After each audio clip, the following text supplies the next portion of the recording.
A lot of people say, oh, I just want to sort of, they're kind of dabbling in the idea of improving themselves. And the real way to do it is you got to write down what the fuck you want and then go after it. Because otherwise you live in sort of a wishy-washy world.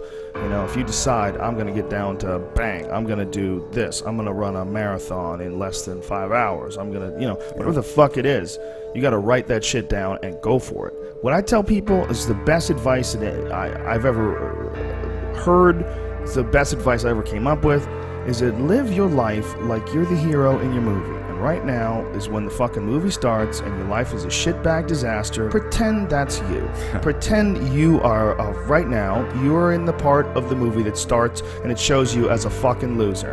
And just decide not to be a loser anymore. Live your life like there's a documentary crew following you around and you are analyzing your own behavior. Do what you would want to do so that your kids one day would look back at it and see that documentary and look on it with pride. Like, wow, my dad was a bad motherfucker. He really did what he had to do. Wow, my mom really got her shit together. I love a success story, but even more than a success story, I like a dude who fucks his life up and then gets it back together again story. Those are my favorite stories. And the way to do that, you gotta write shit down. You gotta think that you are the hero in your own fucking movie, and then you gotta sit down and you gotta write shit down. Write down what you need to do. This life is fucking me over, man. I could have had this and I should have had that. And why does this guy get that? And why does that guy get this? And all things that are completely unrelated to you. Yeah. All things that you find other people's success is a downfall in your own existence.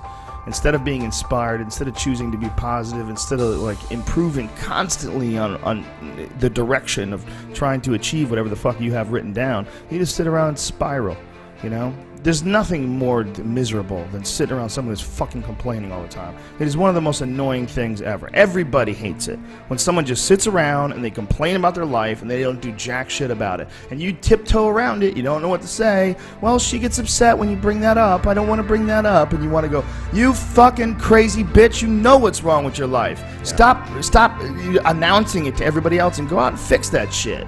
Tough love is what everybody needs, absolutely. Me included. That's the only good thing about like assholes on the internet. Sometimes they say things that's right. Yeah. Sometimes cunts will say shitty things to you on the internet about a show you did or a thing you said or, you know, oh, that joke me on the podcast, you're an asshole if you're even thinking like that. And you know, a part of you is like, fuck you, who the fuck are you? But you feel bad if things are correct. You feel bad if someone nails you.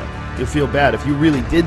If you didn't do anything wrong and someone acts like a cunt, it's just like, they look like a crazy person. Like, you have to be able to have that honest assessment of yourself. And the only way you can do that is you're taking account of yourself all day long.